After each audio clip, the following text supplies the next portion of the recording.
काठमाडौँको चिसो बिहान पानी परेर बाटोहरू हिलो भएका थिए।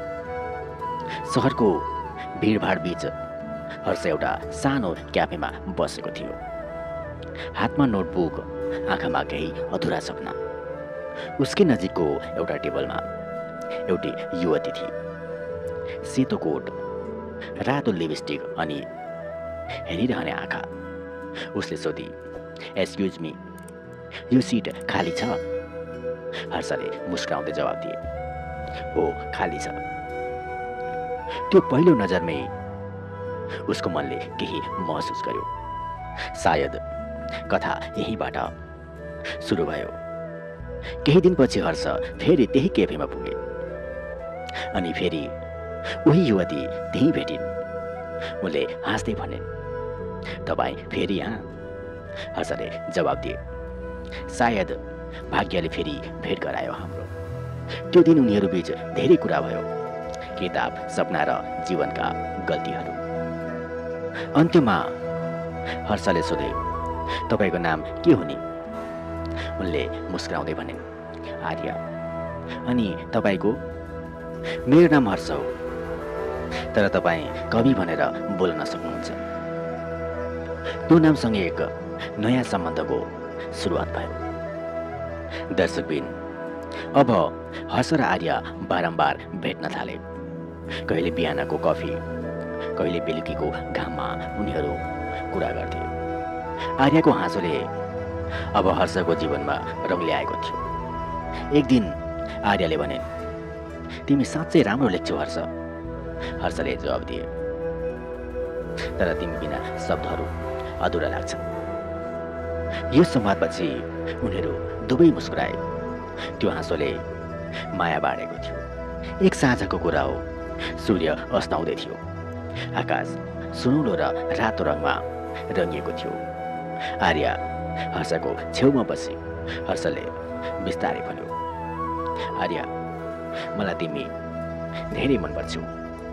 यो सुनेर आर्या केही क्षण मौन रहिन् अनि बिस्तारै उसको हात समाउँदै भने, "म पनि हर्ष।"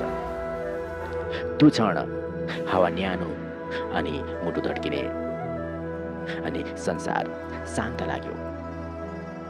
दुवैको जीवन अब एउटै धड्कनमा धड्किन थाल्यो। दर्शकबिन, तर माया सधैँ सरल कहाँ हुन्छ र? एक बिहान आर्या उदास देखिन्। उनले भनिन्, "म केही समयका लागि पोखरा जाँदैछु।" हर्षले सोधे, "कति दिनका लागि?" उनले जवाब दिए, "थोरै, हप्ता दिन मात्र।" उनी पोखरा गए। तर ती हप्ता महिनामा बदलिए। फोन कम आउन थाले। सन्देशहरू छोटा भए। हर्षको रातहरू अधुरा भए। नोटबुक आँसुले भिज्न थाले। माया अझै बाँकी थियो, तर दूरीले त्यसलाई कमजोर बनाइरहेको थियो। 3 महिनापछि आर्या फर्किन्, तर उनको आँखामा पहिलाको जस्तो चमक थिएन। हर्ष दौडेर भेट्न गए।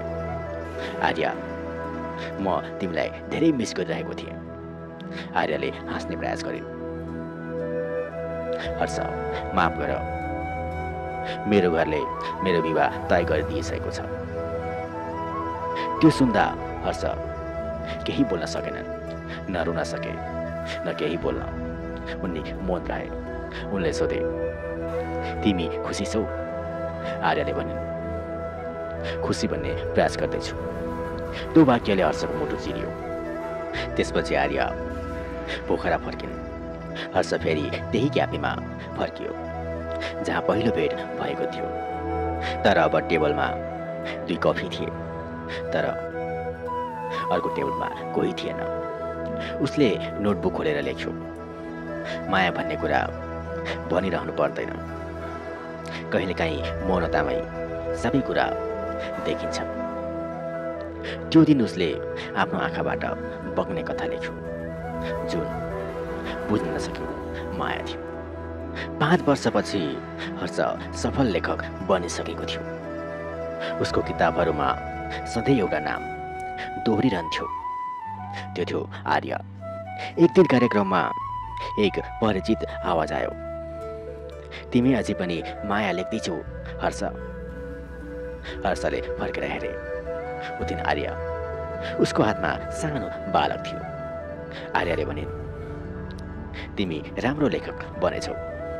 हर्षले भने, तिमी पनि राम्री देखिकी छौ।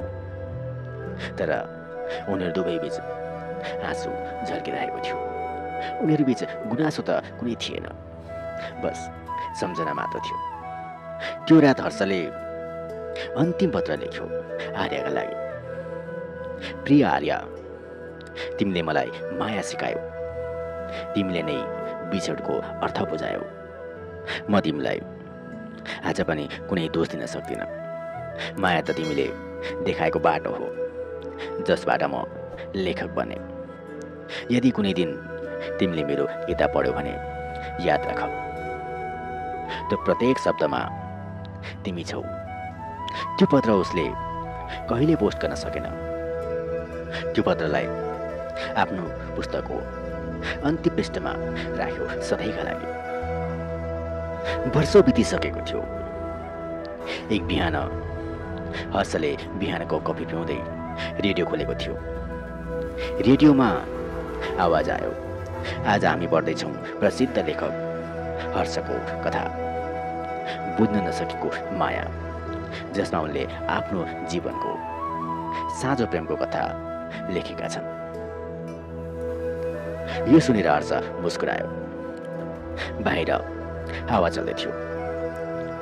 उसले बिस्तारै आकाशतिर हेरेर भन्यो, धन्यवाद आर्य, मलाई माया सिकाएकोमा। त्यो मुस्कानमा पीडा पनि थियो र शान्ति पनि। दर्शकबिन, कहिलेकाहीँ माया मिल्दैन, तर सम्झनामा सधैँ बाँचिरहेको हुन्छ। साँचो प्रेमलाई पाउने भन्दा पनि सम्झनामा राख्ने साहस चाहिन्छ।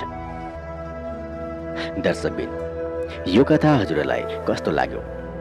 राम्रो लाग्यो भने हाम्रो युट्युब च्यानल एम स्टोरिज नेपालीलाई सब्सक्राइब गरी बेल आइकनलाई प्रेस गर्न नबिर्सनुहोला। साथै फेसबुक र टिकटक आइडीलाई फलो गर्न नबिर्सनुहोला।